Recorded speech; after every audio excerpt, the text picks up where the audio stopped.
Today we're starting the fourth talk about these 10 ox herding pictures that are really so well known and important in Zen, going back over 1,000 years. And for those of you who are new to this discussion, we have 6 of them up here on the wall. And we'll be showing those to you in a second. And they were primarily used when they were created, primarily used for between Zen masters and teachers and their students, just as a way to discuss and illuminate really a student's path, where they are in their journey. And for us, we can look at them in that way, if you're a teacher and you discuss them, but also for us, they can be great objects of not only learning, but study and meditation. We can bring them into our meditation practice and make them a part of our daily or monthly meditation routine, if you like. But I want to say again that even though we see these pictures in a line across our wall, and I'm talking about them from 1 to 10, they aren't really seen as being strictly linear. So as a student, you may find yourself in stage 1 or 2 or 3 and then back in stage 1, or maybe in 2 and 4 at the same time. So it's not important in terms of you cannot go to the next step until you complete it. There's no completion like that. It simply is a way to identify or see ourselves, see our practice in ways that are different from possibly what we normally do. So very quickly, we want to just remind you of the first 7 we've looked at, and that the ox represents enlightenment. And you might see in some of these pictures, because some of them are from our wall and the other ones are not, that the ox becomes white. So in other words, the ox is becoming more enlightened. And the ox herd, of course, is us. That is us on our path. So Kate, please show the first slide, which represents stage 1, 2, and 3. And you guys probably can say these for me. You've seen them a number of times now, but we start out on our path on the left-hand side there, searching. Maybe you're searching for a question or the answer to the, what is life about? Whatever it is, there's some sort of search that brings you to your practice, to Zen in particular. The second picture, you can see little footprints down the bottom. So finding traces of the ox. Maybe we glimpse it, but mostly we're still searching. And then the bottom one, aha, we see some of the ox, but not entirely, of course, but we might see it. And then Kate, if you can show slide 2. And in the fourth one, and this starts the series that we have here in the Zendo. Probably don't even have to give you much to say about the one on the left there. It is called Catching the Ox. And this is kind of this push and pull that we have in our practice of feeling like we're moving in the right direction and having our ego sort of pull us back out of that, and sort of this push and pull, this uneasiness. And then the next one is taming the ox. So we finally get to this point. You can see that the ox's head now is white. Finally get to a point where it's kind of like the middle way. There's no push, there's no pull. We're settling into this practice. Things become more easy. And then we go on to, or let me say a few more, sorry. We're still, you can see that the ox still has a tether. So we don't trust the ox. We're not trusting that part of our journey yet. And so we're still able to walk with them, but not without a tether. And Kate, 6 and 7 that we covered last week. So on the left, this is called riding the ox home. So we can see a amount of comfort here. It's not a tight tether, for instance. And of course, I'm still speaking about all of this metaphorically. But our practice is becoming more familiar to us. We're more grounded in it. We're trusting ourselves. We're trusting the practice. But we can't completely trust this mind of ours, the tenacity of our ego. But we are able to walk together calmly. And the last one, just forgetting the ox. And we call this reaching home. This is a time when we recognize that actually this ox is us. It was never separate from us.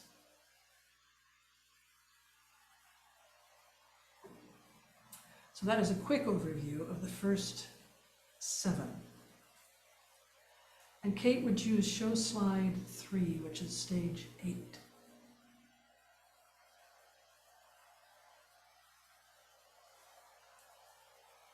So on the left-hand side, you recognize this enso that we see so often in our practice in Zen, in Buddhism. And let me read, if you remember, each of these drawings came with a poem. And the poem I'm going to read you for this one is from Tachibana, who is the person who our pictures were commissioned to accompany in terms of her text. And she lived in the 18th, late 17th century, 18th, early 18th century. So here is her poem about the left side there. Peace all-encompassing, unimagined peace. Buddha Dharma completely realized. Hard to speak about complete realization. The stage is identified as transcending the ox. The ox, the person, self and other, body and mind, are said to have fallen away. There's no longer this searching of enlightenment. We're no longer continuing to live just in our delusions about life. We might say that this is full realization of emptiness, but Daidalori offers this expression in this stage. Whip, tether, self, and ox all have merged. No traces remain. The vast blue sky cannot be reached by thoughts. How can a snowflake abide in a raging fire? Having reached home, you are in accord with the ancient way. So you might recognize in this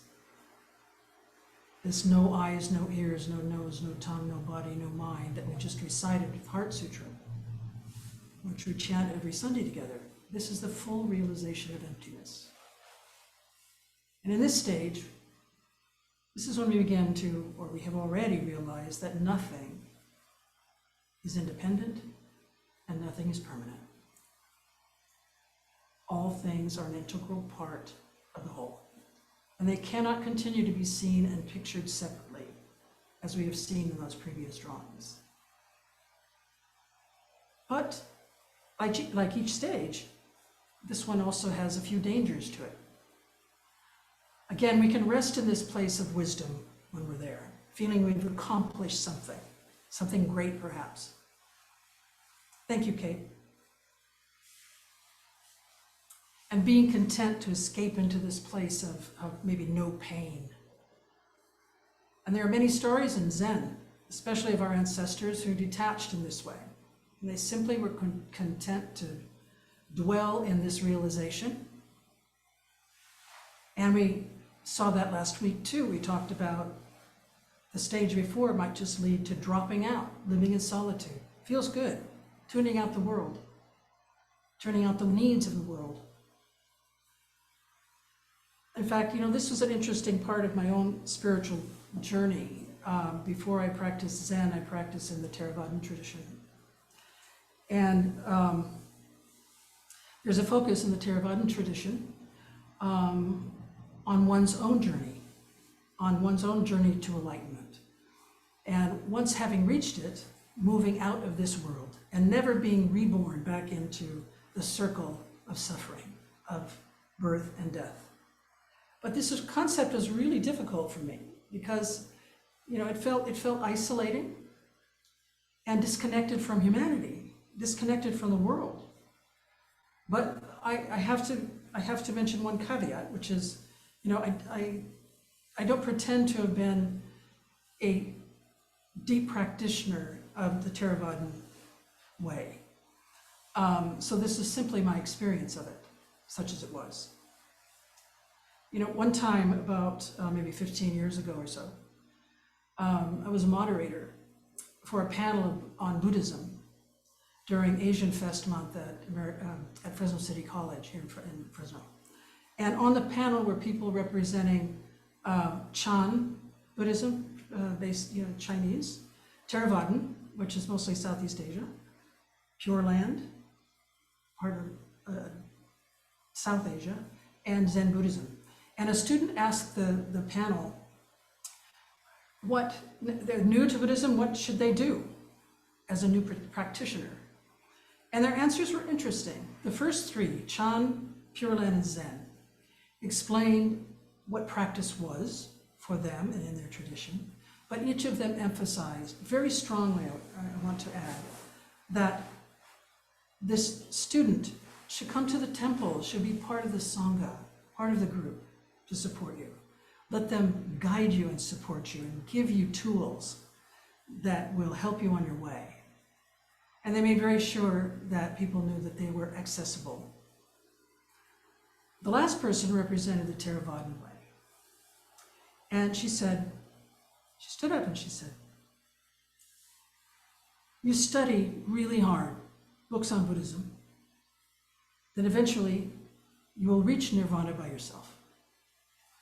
And this was my struggle because having spent a lot of time sitting at home by myself reading, I thought, I think I'm going to need something else other than this. And again, this was my experience being a Westerner, spending a lot of time living in Thailand for a while, and then coming back and not knowing where to go and what to do now that I was not in a Buddhist country. So I finally found a home in Mahayana Buddhism, Zen, my root teacher Grace, and this Sangha, many of whom were the original Sangha that I started with. And with the emphasis on the journey, not on the end. And an emphasis on staying. If we become enlightened, we stay. We stay here to support all things, all beings, to be a light for others. So those are two different perspectives, two very different perspectives. And I think you might feel how this is in Zen Buddhism. So stage 8, if we look at these stages as sort of this journey, stage 8 is often considered that we sort of rise to some sort of peak of a mountain, if you would. Peak of our journey, but it's not the end of our journey. We now need to go down the other side of the mountain, where our practice meets the world. And this is what we do in Mahayana Buddhism, where we have the challenging journey ahead of actualizing our awareness in everything we do and in all of our experiences. And that leads us to number 9, Kate, which I guess I put on the same slide, sorry. Yeah. So now we're looking at the right side. This beautiful ox is completely white. And here is the poem that accompanies that. Having returned to the source, effort is over. The intimate self sees nothing outside, hears nothing outside. Still the endless river flows tranquilly on. The flowers are red. So this ox herding picture, number 9, is captioned returning to the source. Many renderings of this actually show flowing water like a river or a creek with blooming flowers and birds that appear to be singing even. And although at this stage it's exemplifying that we've realized emptiness, that nothing is permanent and nothing is nothing is independent, our practice does not stop. Because we don't want to get stuck there, which can lead us back to being isolated. Instead, we take the next step down the mountain, re-entering the world where, having forgotten ourselves, having really worked on seeing life how it really is and letting go of our own delusions and our own attachments, we have an opportunity to be enlightened by all things. We easily and without thought realize the universal interdependence, which is the root of all life. And when we drink our cup of tea, thank you,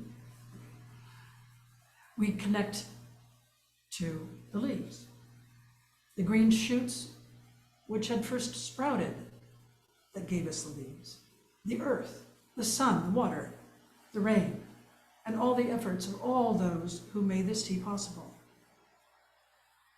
It is said that when we see a blade of grass swaying in the breeze, we are swaying with it. So our life itself has likely not profoundly changed, or maybe it has, but it's important to remember that this life is just ordinary. It is just as it is. But we look at it and feel it differently than we did before our journey began. Returning to the source is to realize that things were always perfect from the start. Kate, thank you. Always perfect from the start, just as they are. And this realization, too, is nothing special. It seems like it might be, but it's not. We can enjoy the reality that impermanence and non-separation, interdependence, are constantly around us, everywhere, in nature and in others, everywhere in our lives. So we are descending the mountain into the space and time of relationships,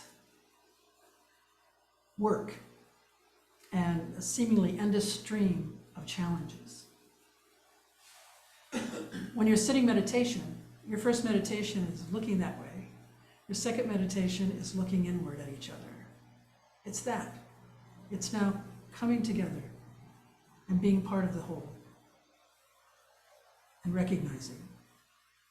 But we've also acquired skillful means to navigate whatever arises. We're able to respond according to the circumstance and not just according to our ego, our own preconceptions, our own biases, our own prejudices, our likes and dislikes.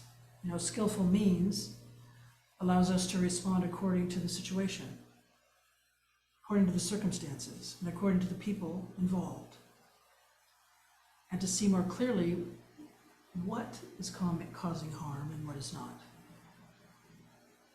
Sometimes it means we simply know when to get out of the way and let things unfold as they might.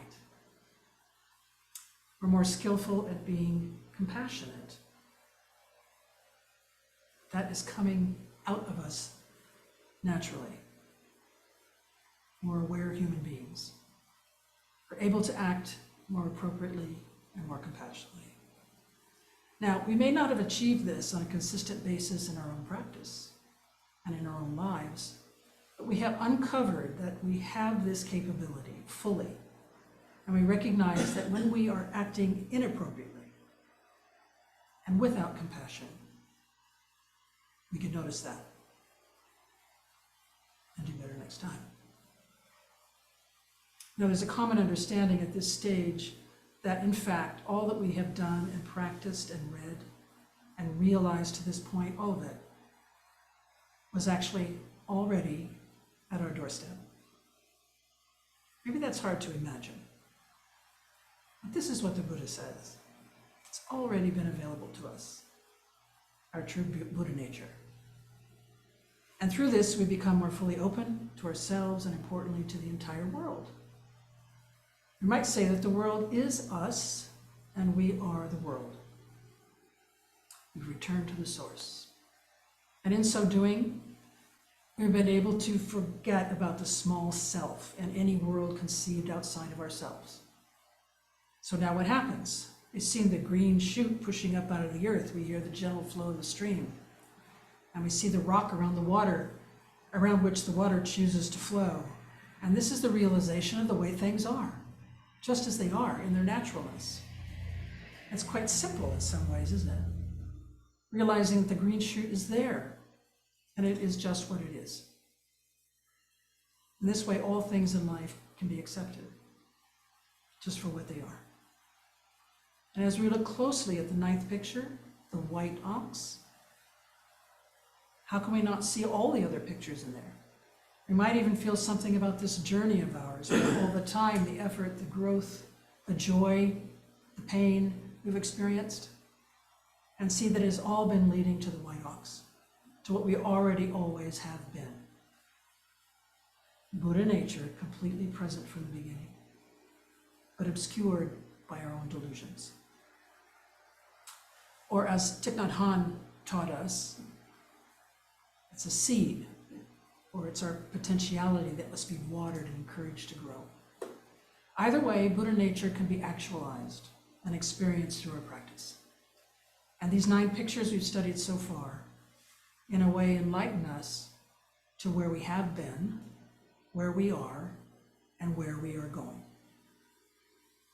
But mostly they point to what we have always been and the discovery of this through our practice. So let these pictures honor our journeys and enlighten our path.